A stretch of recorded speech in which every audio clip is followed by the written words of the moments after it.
Saúde, amada igreja, que a paz do Senhor Jesus, amém? Eu gostaria de convidar os irmãos a abrirem suas Bíblias no Evangelho segundo escreveu Marcos, capítulo 11. Nós vamos ler do versículo 22 até o versículo 26.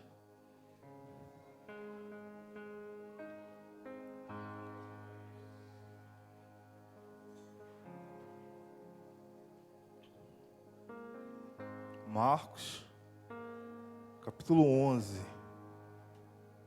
versículos 22 até o versículo 26.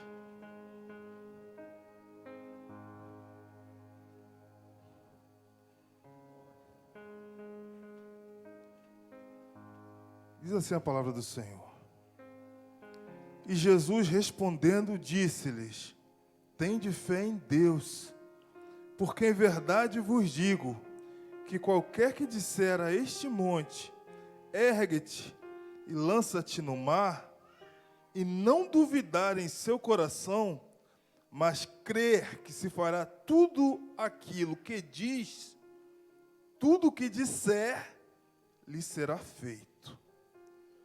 Por isso, vos digo, que tudo o que pedirdes, orando, crede que o recebereis e tê-lo-eis. Mas tem uma condição. E quando estiverdes orando, perdoai, se tendes alguma coisa contra alguém, para que o vosso Pai, que está nos céus, vos perdoe as vossas ofensas. Mas se vós não perdoardes, também vosso Pai, que está nos céus, não vos perdoará as vossas ofensas. Baixe sua cabeça, oremos ao Senhor. Deus Santo, estamos na Tua presença, Senhor. Te agradecemos, Senhor, porque tivemos oportunidade de aqui estar, Senhor. Tu nos trouxestes aqui nesta noite, neste lugar, Senhor, na Tua casa de oração, Senhor Deus, para Te prestar um serviço, Senhor, para Te prestar, Senhor, adoração, Pai. Fica conosco nesta noite, fala conosco, Senhor, é o que nós Te pedimos, em nome de Jesus, amém. Irmãos, podem sentar.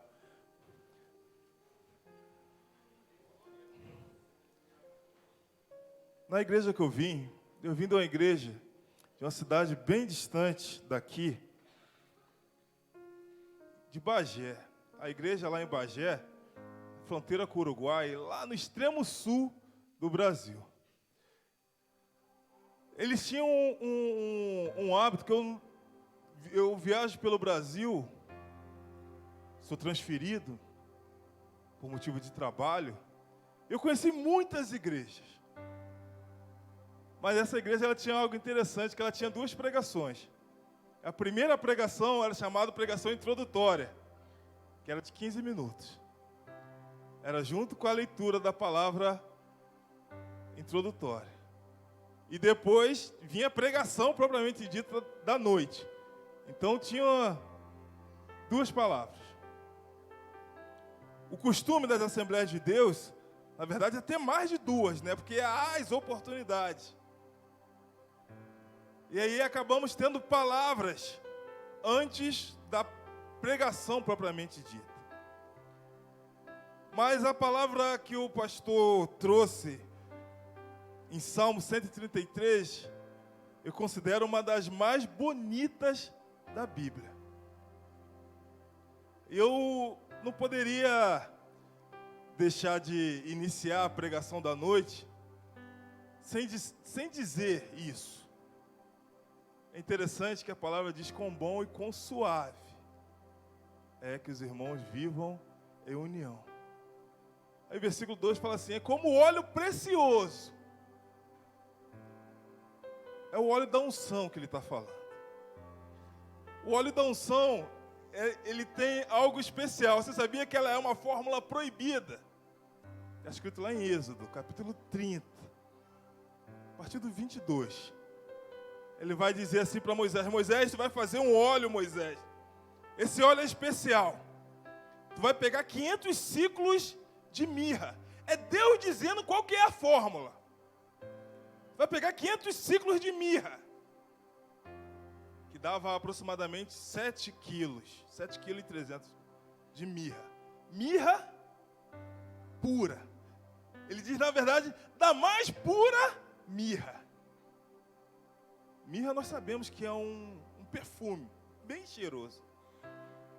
Jesus recebeu mirra de presente ao nascer. Ele vai dizer, depois tu pega, Abraão, canela aromática, metade, 250 ciclos. Depois cálamo aromático, 250 ciclos. Cássia aromática, 500 ciclos. E azeite fino de oliva, 1 hin. Irmãos, essa união de produtos aromáticos criava um perfume de um cheiro tão forte que quando ele era derramado, ele enchia o ambiente com cheiro. E era um cheiro muito agradável, muito gostoso e extremamente forte. E é interessante que vão dizer os estudiosos que esse cheiro desse perfume contrabalanceava no templo o cheiro da carne que era queimada pelo sacrifício. Então, os sacerdotes usavam aquele perfume. Os sacerdotes, eles eram ungidos, se molhavam naquele perfume, de maneira que eles cheiravam. E aí, é isso que o Salmo 133 está falando. Que a união dos irmãos, ela é tão boa, ela é tão suave, que ela tem um cheiro da unção do óleo precioso, aquele mesmo óleo que é jogado sobre Arão, que desce pela sua barba e que vai até a orla dos seus vestidos.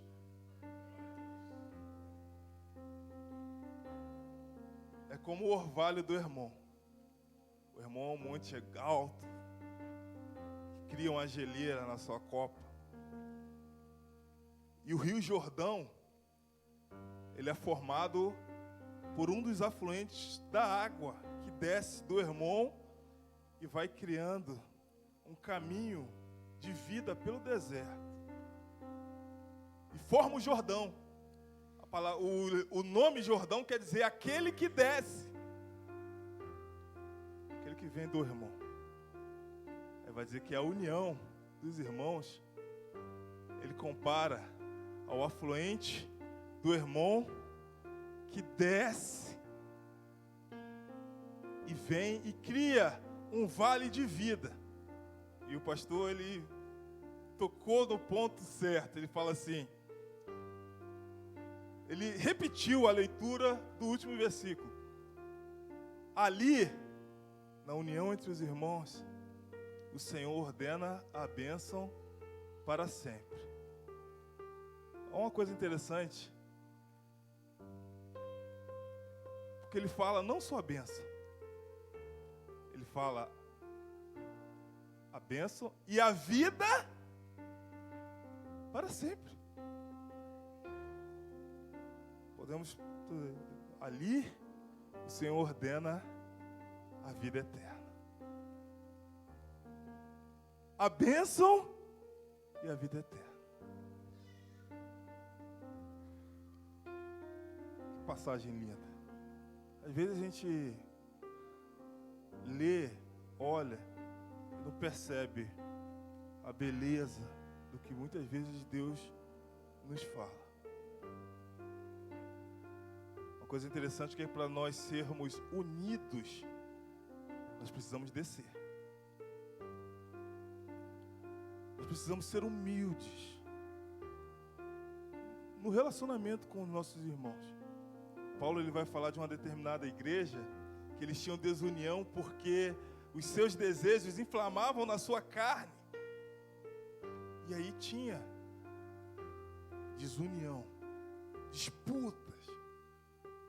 Mas quando nós somos humildes, quando a gente, ao nos relacionar com nossos irmãos, nós descemos, vai sempre haver união. Porque quando você se relaciona com alguém que é humilde, não há atrito, não há disputa. E aí, na união da igreja, dos irmãos, o Senhor ordena a bênção e a vida para sempre. Mas não é do Salmo 133 que eu vim falar. Eu vim falar de fé. O pastor, esses dias, trouxe a palavra de Coríntios, capítulo 13, que fala sobre o dom supremo, que é o amor.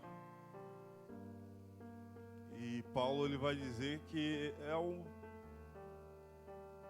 mais sublime dos dons. Interessante que é um dom que não aparece num culto.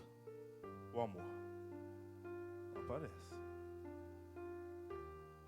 É um dom que é dado à igreja, mas que na hora do culto dificilmente você vê. Mas tem um dom que sem ele nós não conseguimos agradar a Deus, que é a fé.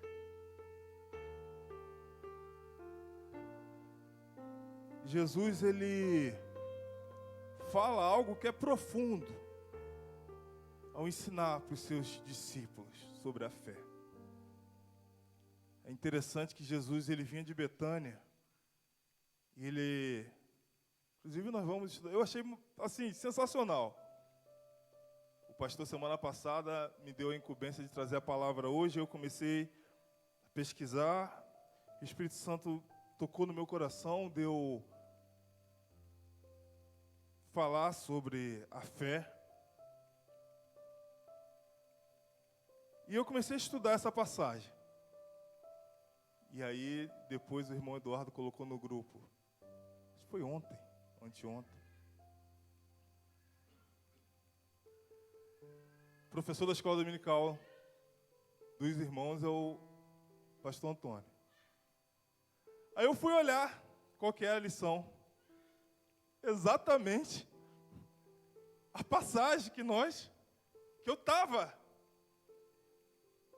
Que fala que Jesus ele saía de Betânia e ele olhou uma árvore, uma figueira frutífera. Que é uma árvore frutífera. Ele estava com fome. E ele olhou aquela árvore e ele foi lá ver se tinha fruto. Uma coisa interessante é que a figueira ela dá fruto de uma maneira diferente das outras árvores. Isso é importante para a gente entender essa passagem. Ela se pela primeiro, fica completamente nua. Não tem folha, não tem fruto, não tem flor, não tem nada. Ela fica... E aí, o próximo passo é o nascimento das flores. Depois das flores, vem os frutos. É uma árvore que dá fruto sem folha. E aí, para proteger o amadurecimento dos frutos, vem as folhas. Então, quando alguém olhava uma figueira com folhas, era porque tinha fruto. E Jesus vê de longe a figueira, e ele diz, tem fruto. Ele estava com fome. E ele vai lá. E ele chega lá, não encontra fruto na figueira. Aquela figueira, ela estava sofrendo de uma anomalia. E a Bíblia vai dizer que ela não era tempo de figos. Por que ela estava com folhas? Não devia estar com folhas. De longe era para perceber uma figueira nua, pelada.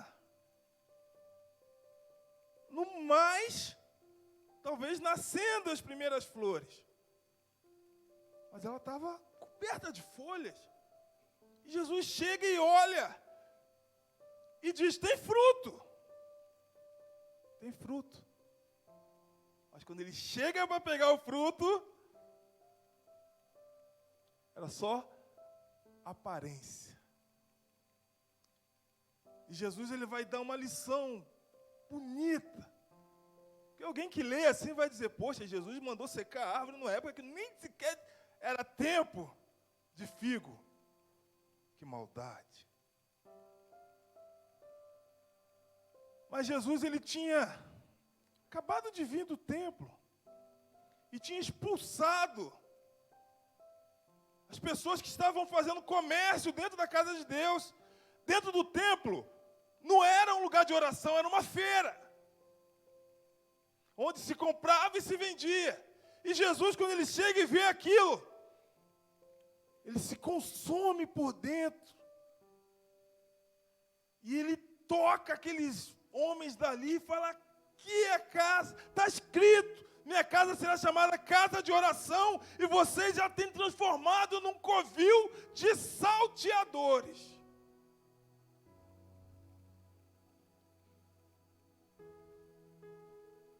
E é interessante que a figueira simbolizava sempre, na estrutura da Bíblia, você vai ler lá de Juízes, quando Jotão fala da figueira, numa alegoria, a figueira representava Israel. E era o que estava acontecendo com Israel. Israel tinha aparência de religiosidade, os judeus tinham aparência de serviço a Deus, de adoração, mas não produziam frutos. Pessoas assim serão cobradas e serão amaldiçoadas. E aí a Bíblia vai dizer que Pedro, ele, ao passar de novo, ele se surpreende, porque Jesus falou que ninguém ia comer da figueira, e de repente a figueira estava toda seca. Ele fala: Senhor, a figueira que o Senhor falou está seca, secou. Aí entra na passagem que nós lemos. Jesus olhou para ele e falou: tenha fé em Deus. Crê em Deus. Olha, Pedro, se você tiver fé e crer que aquilo que você disser vai acontecer, vai acontecer como você disse.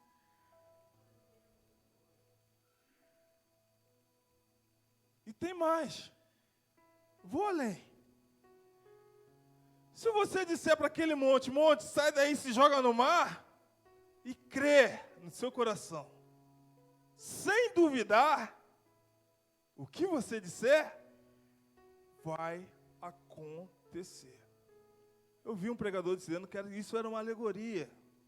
É óbvio que se você disser para uma montanha sair, não é isso que a Bíblia fala.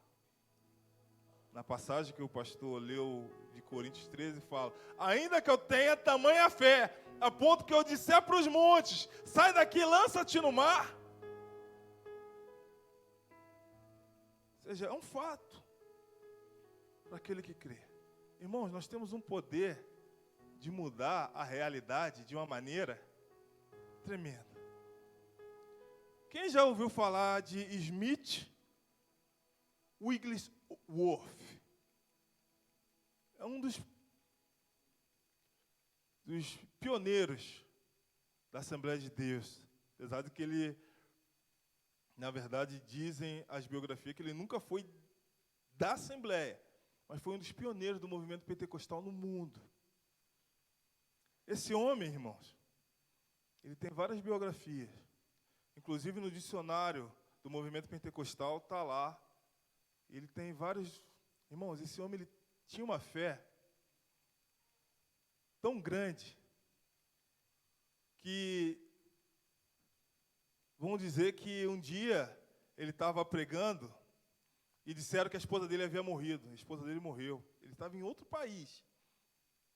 Mandaram um telégrafo, uma mensagem por telégrafo. E ele falou, não enterrem, estou voltando. E ele voltou de onde ele estava. E deixaram a esposa dele sobre a cama. Ele voltou. Ele chegou para a esposa dele, pegou o cadáver e jogou na parede. Fala. Levanta em nome de Jesus. Ele fez isso por 5 vezes. Pegava o cadáver da esposa e jogava na parede. Em nome de Jesus, eu repreendo o espírito da morte. Altas horas, o defunto caiu em pé. E aí, a esposa dele falou, Smith, por que você fez isso? Estava tão bem. Ele falou, não consigo viver assim, como eu vou prosseguir? Ela tinha ensinado ele a ler na Bíblia. O único livro que ele sabia ler era a Bíblia. Ela era o suporte da vida dele.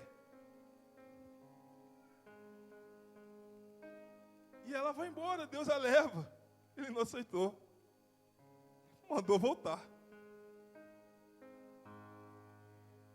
E aí ela senta com ele na cama. E eles conversam. E ela fala, você precisa seguir sozinho. Deus quer assim. E eles conversam por toda a noite. Altas horas ela deita na cama e retorna ao estado de morte. E ele prossegue. E vão dizer que o ministério dele, a partir daquele dia, explodiu de uma tal maneira que era... Só dava a entender que Deus ele faz tudo perfeito. Nós só precisamos crer. Deixa eu tentar explicar algo que Deus ele colocou no meu coração e que eu entendo assim. Alguém pode não entender.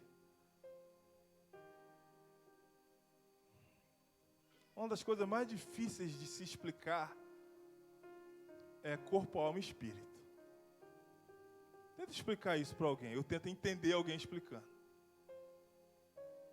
Mas a passagem mais simples de você ler na Bíblia e entender está em 2 Coríntios 15. Lá pelo 40, 42. Põe aí, irmão, se o irmão puder, aí na tela. Acho que é 2 Coríntios, capítulo 15. Ele vai falar sobre... Paulo está falando sobre ressurreição. E ele vai falar assim, olha, existem 2 corpos. Existe o corpo material, em algumas traduções é corpo animal, e existe corpo espiritual. Semeia-se. Está aí, ó, há corpos celestes e também corpos terrestres. Mas o esplendor dos corpos celestes é um, e dos corpos terrestres é outro. Passa. Um esplendor passa para o outro. Assim será a ressurreição dos mortos. O corpo que é semeado é perecível e ressuscita o corpo imperecível. Vai, segue. É semeado em desonra, ressuscita em glória. É semeado em fraqueza, ressuscita em poder. Prossegue. É semeado um corpo natural, ressuscita um corpo espiritual. Se há corpo natural, há também o corpo espiritual. Irmãos, maneira mais simples que eu entendo, esse é o entendimento meu. E é baseado nessa passagem. A alma é o nosso ser, somos nós. Em Gênesis está escrito, e passou a ser quando Deus sopra na narina do homem, passou a ser um ser vivente. Em outra tradução vai dizer alma vivente. Então, ser e alma é a mesma coisa, somos nós. Alguém vai dizer que é o vem, né? A alma é centro da vontade, é centro das emoções e é centro da mente, do intelecto. E a alma tem dois corpos.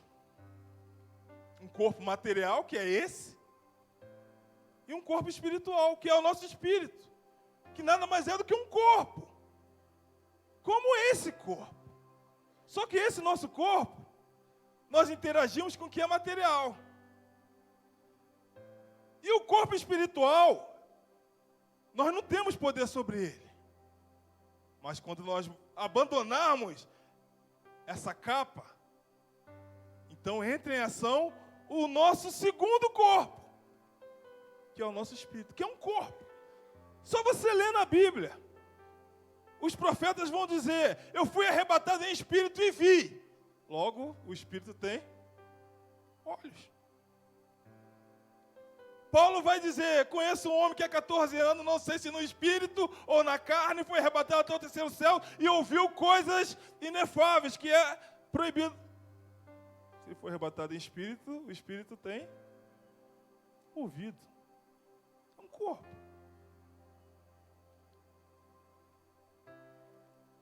Só que a Bíblia vai dizer que os homens espirituais são guiados pelo Espírito, não pela carne. Esse Espírito que nós trazemos dentro de nós, que nos faz diferente de qualquer outro ser. Se você ler em Gênesis é interessante. Capítulo 1, Deus ele cria o mundo, ele vai dizer assim, e Deus fez separação entre águas e águas. Águas debaixo do firmamento e águas acima do firmamento. E chamou o firmamento de céu. Então tem água embaixo do céu e água em cima do céu. São as nuvens. E ele vai dizer para a água, água, produza seres e enxames de seres marítimos. E a água, como uma linha de produção, vai produzir os animais marinhos. E ele vai dizer para a terra, terra, e aí, antes dele dizer para a terra, a água do céu também cria seres, que são as aves. É interessante que ele cria primeiro os seres marinhos e as aves, porque ele está criando os seres das águas. Águas do firmamento e águas de baixo. E da terra ele vai dizer, terra, produza os seres, os répteis, e a terra vai produzir, numa cadeia de produção, os animais terrestres. Mas ao homem, Deus molda com as mãos e sopra no seu nariz. E ele vai receber espírito. E ele é diferente dos outros seres que foram criados pela terra, ou os seres que foram criados pelo mar. Nós fomos criados por Deus, pelas mãos de Deus, e Deus soprou em nós o Espírito. Esse nosso Espírito nos liga com o nosso Deus. E é através do nosso Espírito, do nosso corpo espiritual, que nós percebemos o mundo espiritual. Se Deus fala com você, e você diz, Deus falou comigo, e é tão comum a gente ouvir isso nas igrejas pentecostais, porque Deus ele falou com quem? Ele falou com essa carne? Não, ele falou no teu espírito. E se você é um homem espiritual e você está ligado no teu espírito, você sente que alguém falou comigo. É porque o homem espiritual, ele discerne as coisas espirituais porque ele está focado no espírito, não na carne. O homem carnal é guiado pelas coisas da carne, dos olhos. Se ele vê, ele acredita. Se ele não vê, ele duvida. É natural da carne. Mas o homem espiritual, ele vai receber influência do mundo espiritual. E o homem ligado no seu espírito, ele percebe as coisas do mundo espiritual, ainda que ele não veja. Mas o espírito, o outro corpo dele, dá a ele uma sensação, e ele sabe que é verdade, porque ele consegue perceber pelo seu espírito. É como se o nosso espírito, ele sentisse um cheiro. É igual todo gordinho fala sempre de comida, né? Eu tenho um problema sério com isso. Eu lembro quando eu era criança, uma vez eu cheguei em casa e minha mãe estava fazendo um bolo. Eu falei, que cheiro é esse? Ela falou, é bolo.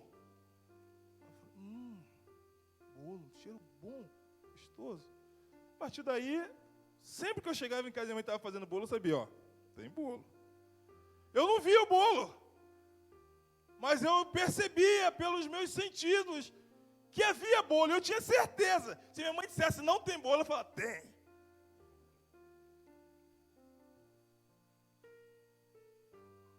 Com o espírito é a mesma coisa.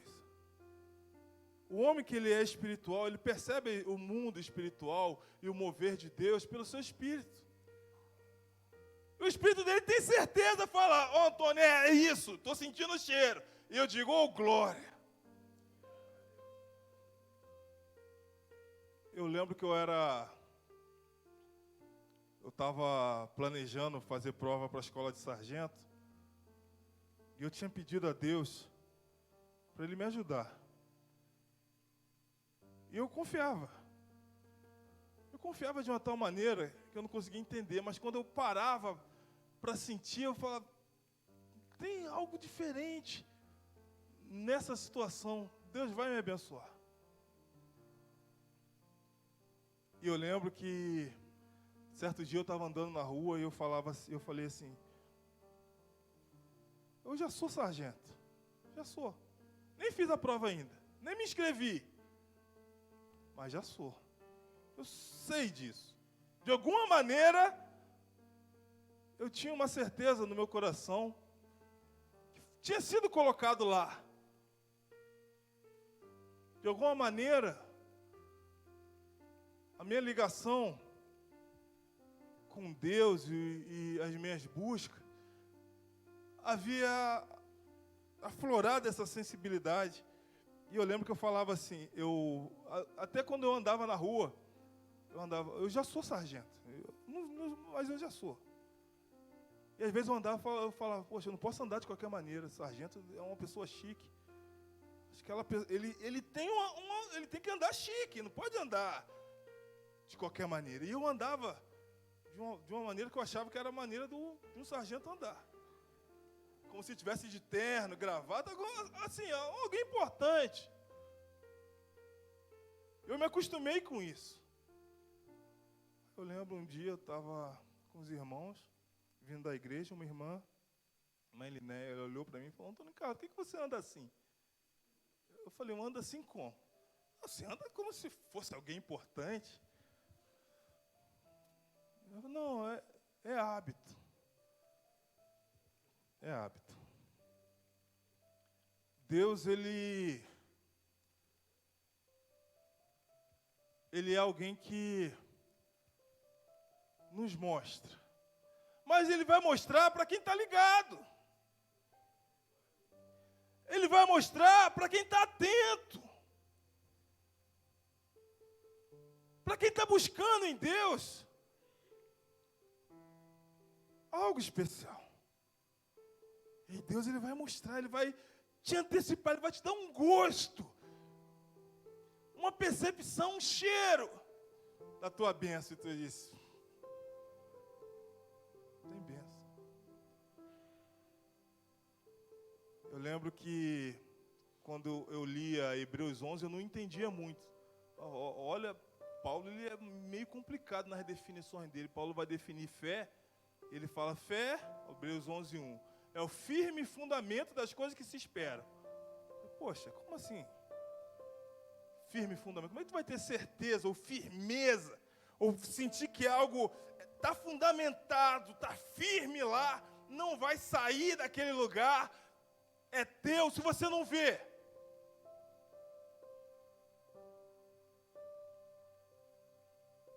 Ele diz que a fé é isso, é essa certeza, essa fundamentação que te diz, olha, tem coisa lá, e isso é prova. E ele vai dizer, é a prova do que não se vê. Quando você sente a fé, você diz, está a caminho, está ali, e isso é firme no teu coração. E você não larga, porque você sabe. Estou sentindo cheiro. Mãe, tem bolo, a senhora está fazendo. Não, está fazendo, estou sentindo cheiro. A fé é a mesma coisa. Podem te dizer que não, mas você diz, vem. A situação pode parecer contrária, mas você diz, vem, eu estou vendo. Eu creio.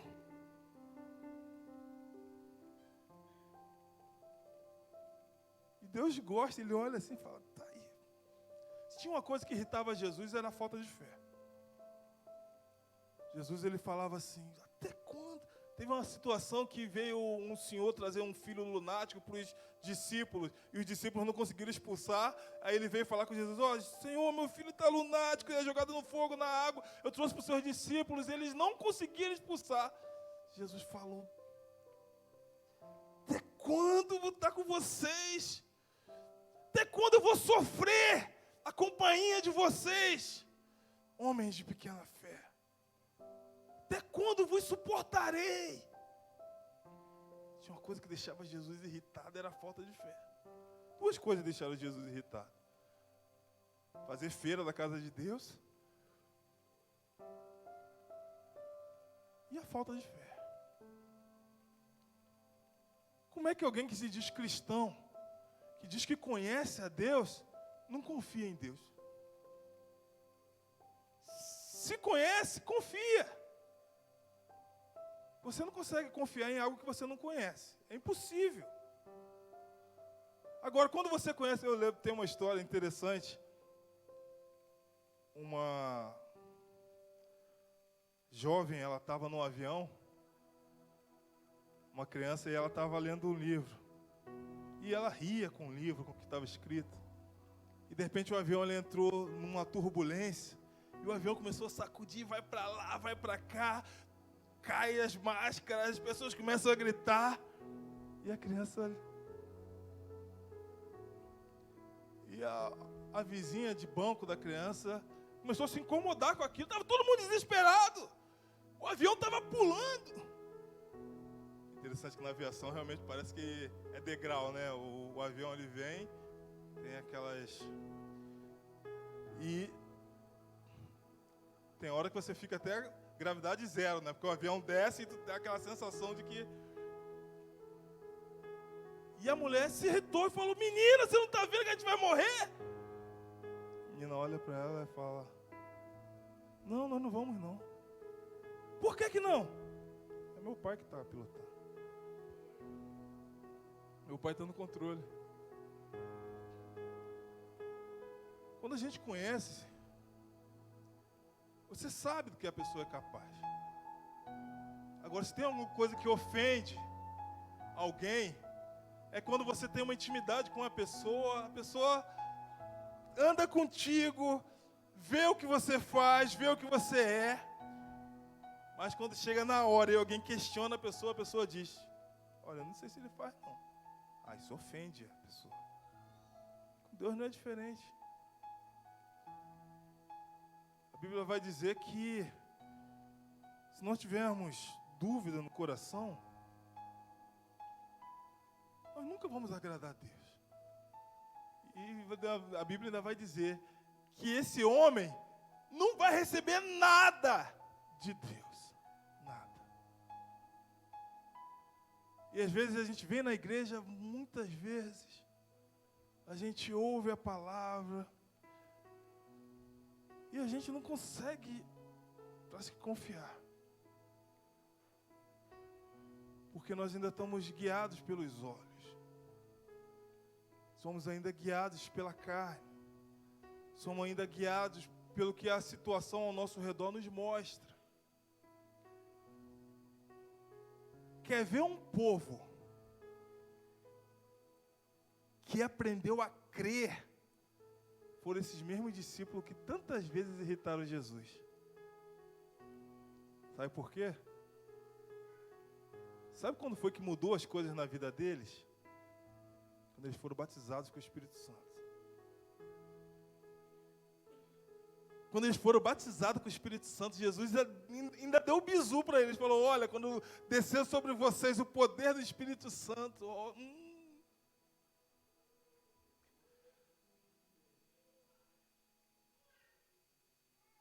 vocês vão ser testemunha. E aí foi o que aconteceu. Quando, olha, aqueles homens, depois que eles foram tomados pelo poder do Espírito Santo, e o Espírito Santo passou a habitar neles. O Espírito Santo falava com ele. A Bíblia diz que Filipe estava num lugar e o Espírito Santo falou assim, Filipe, sai daí, desce para aquela estrada que desce de Jerusalém ao sul e vai para Gaza. Vai passar um homem lá. E Filipe correu. Era como se, como a Bíblia fala fácil disso. O Espírito Santo falou para Filipe, olha, falou exatamente o local, a rua. Ó, a rua sul que desce de Jerusalém, que vai na direção de Gaza, vai lá. E Filipe foi e veio o eunuco. E Filipe confabulou com o eunuco, converteu aquele homem, ele foi abençoado. A Bíblia diz uma coisa interessantíssima. Que quando o eunuco ele levanta da água, cadê Filipe? Foi arrebatado pelo Espírito. O controle do Espírito Santo na vida daquele homem era tão grande que o Espírito Santo fazia o que queria. Daqui, ó.